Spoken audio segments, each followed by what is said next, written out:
Yo la team, j'espère que vous allez bien, que vous avez passé une excellente journée. On se retrouve ce soir pour une nouvelle vidéo de pronostic sportif avec exceptionnellement un nouveau format. On va garder la stratégie habituelle qui était de jouer un combiné. S'il passe, on stoppe et on prend le bénéfice. Mais en tout cas, cette technique, on va le reprendre en septembre car clairement, on peut remarquer en ce moment que les combinés passe assez rarement. On va pas se mentir, on fait généralement 1 sur 2, donc on a quand même un bon pronostic sur l'ensemble.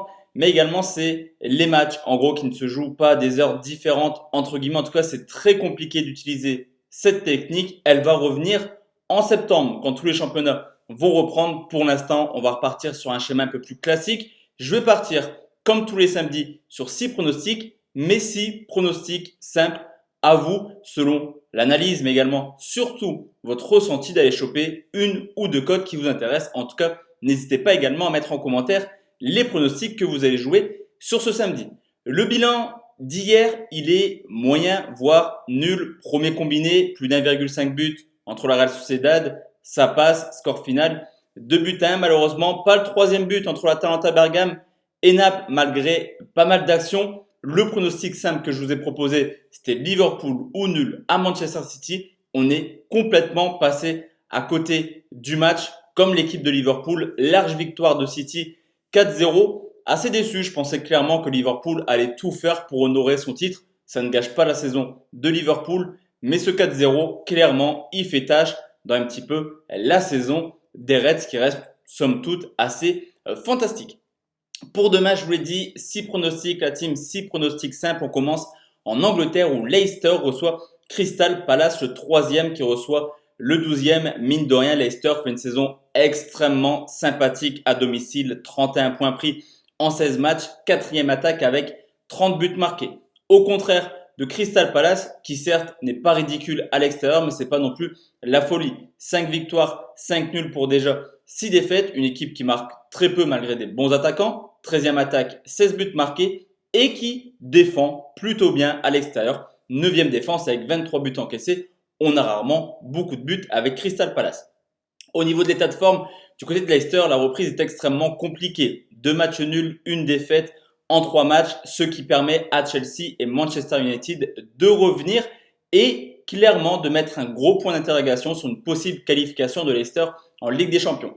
Du côté de Crystal Palace, on est carrément en roue libre en cette fin de saison. Une victoire, 2 défaites. Cependant, historiquement, 11 confrontations depuis le retour de Leicester et de Palace en Première Ligue. Il n'y a jamais eu 0-0. De plus, Leicester contre les petits, 9 matchs à domicile, 22 buts marqués, plus de 2 buts par match marqués à domicile. Leicester n'a également pas d'autre choix que de s'imposer demain pour essayer d'aller en Ligue des Champions l'an prochain. Crystal Palace, je vous l'ai dit, à l'extérieur, c'est pas la folie en termes de buts marqués et de buts encaissés, mais contre les grosses équipes de Première Ligue, c'est totalement l'inverse. 6 déplacements, 15 buts encaissés, on l'a vu récemment, 4 encaissés en Liverpool, mais également une équipe de marqués contre les gros. En témoignent les 2 buts marqués contre City, United, mais également Arsenal cette année. Sur cette rencontre, j'ai trouvé un pronostic assez valu, le plus de 2,5 buts qui est coté à 2.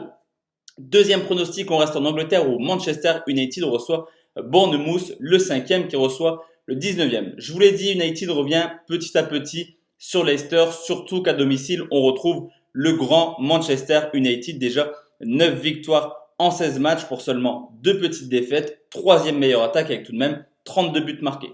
Au contraire de Bournemouth, qui est tout simplement l'équipe qui a le plus perdu hors de leur base cette année. Déjà 12 défaites en 16 matchs et qui a encaissé 27 buts. Vous l'aurez compris, Bournemouth encaisse en moyenne 2 buts par match hors de leur base. Manchester United est extrêmement en forme depuis la reprise, 2 victoires, 1 nul en championnat, 7 buts marqués, mais également une qualification en demi-finale de la Coupe. Et qui de mieux à United pour redorer un petit peu le blason, l'arrivée de Bruno Fernandes qui ne cesse d'être impressionnant, élu semaine après semaine homme du match. Fernandes c'est déjà 6 buts marqués sur ses 13 rencontres avec Manchester United. Bournemouth, malgré un calendrier assez moyen, a perdu tout simplement ses 3 matchs. D'ailleurs, en 2020, 12 rencontres et déjà 9 défaites. Au niveau des stats, on peut remarquer que Manchester s'est imposé 3-0 la semaine passée à Brighton où ils ont fait un petit peu tourner à l'heure de jeu. Fernandes, Pogba, Rashford, Martial, ils sont tous sortis. Tout porte à croire qu'on aura l'équipe type demain. Et je vous l'ai dit, Fernandes est extrêmement en forme. Je vais partir sur une victoire de Manchester United et un but du Portugais qui est coté à 2,40.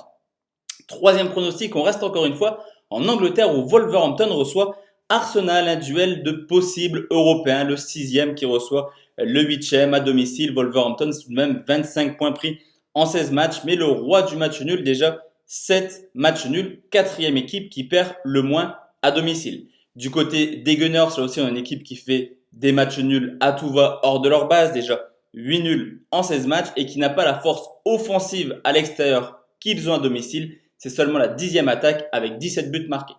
Wolverhampton est plutôt en forme depuis la reprise, tout simplement 3 victoires de suite, 0 but encaissé, ce qui porte à 8 matchs sans défaite en première ligue pour les Loups et seulement 2 petits buts encaissés. Vous l'aurez compris, Wolverhampton est très solide défensivement. Du côté d'Arsenal, semaine après semaine, on est un petit peu surpris, capable du meilleur comme du pire en première ligue. 2 victoires, 2 nuls, plus une qualification en demi-finale de la Coupe. Mais tout simplement, Wolverhampton est à l'aise contre les gros, à l'aller et au retour. Victoire contre Manchester City, match nul contre United, mais également match nul contre Leicester. D'ailleurs, depuis la remontée de Wolverhampton, 3 confrontations contre Arsenal, une victoire, 2 matchs nuls. Sur ce coup, je pars sur un match nul remboursé tout de même si Wolverhampton s'impose. C'est tout de même coté à 1,89.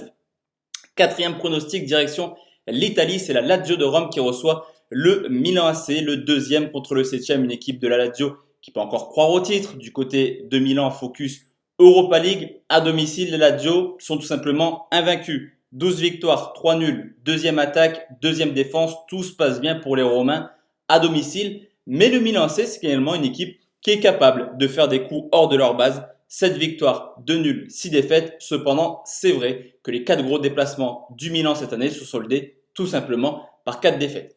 Au niveau de l'état de forme, après une défaite 3-2 contre l'Atalanta Bergame dans un match épique, la Lazio a repris du chemin et a remporté ces 2 matchs. Cependant, dans le jeu, c'est un petit peu timide. C'est pas la vraie Lazio qu'on avait vue en début de saison. D'ailleurs, demain, Caicedo et Immobile seront absents pour cause de suspension.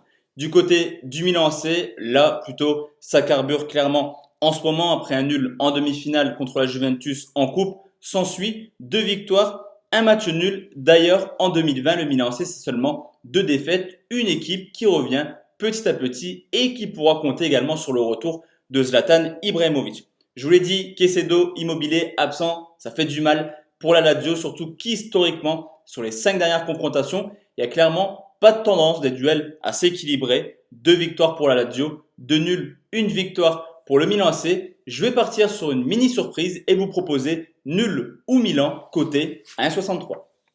Cinquième pronostic, la team, la Coupe d'Allemagne, c'est Leverkusen qui reçoit le Bayern de Munich. Leverkusen qui a terminé 5e, pas de Ligue des Champions, le Bayern champion.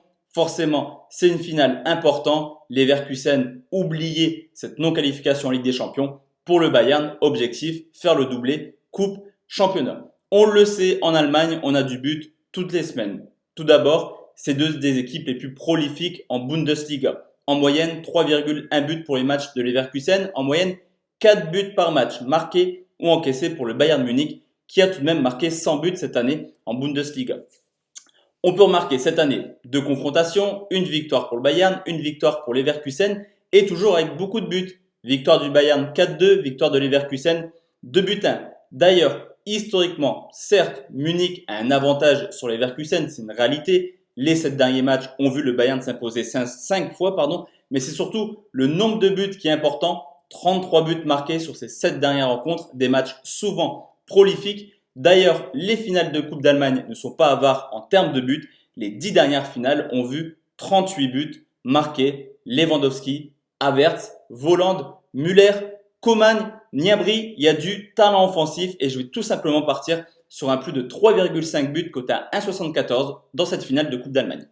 Alors, enfin la team, le dernier pronostic direction l'Ukraine, le Dynamo de Kiev qui reçoit Donetsk, le deuxième qui reçoit le premier. Pour Donetsk, c'est plié, ils sont champions. Kiev va devoir se battre encore quelques journées pour essayer d'aller accrocher une place en Ligue des Champions. D'ailleurs, Kiev à domicile, c'est seulement 3 défaites en 14 matchs, 8 victoires, 3 nuls, 3 défaites. La deuxième meilleure équipe d'Ukraine derrière justement le Shakhtar de Donetsk.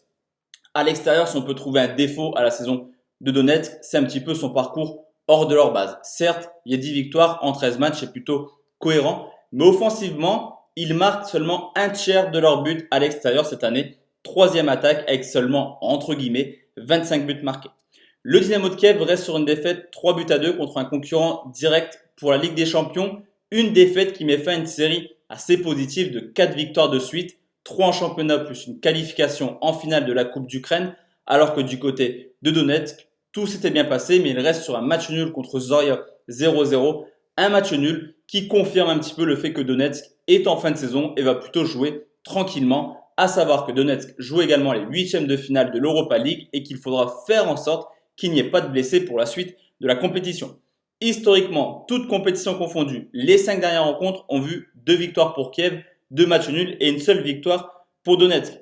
Je vous l'ai dit, objectif Europa League maintenant pour Donetsk. Certes, Kiev joue la finale de Coupe d'Ukraine la semaine prochaine, mais c'est beaucoup plus important financièrement d'aller en Ligue des Champions et je pense clairement que demain, Kiev fera le boulot. Kiev ou nul, c'est coté 1,49. Donc voici la team, mes 6 pronostics pour demain. On se retrouve demain soir pour une nouvelle vidéo de pronostics sportifs et je l'espère, le deuxième palier de la montante. Excellente soirée la team et à demain. Ciao, ciao.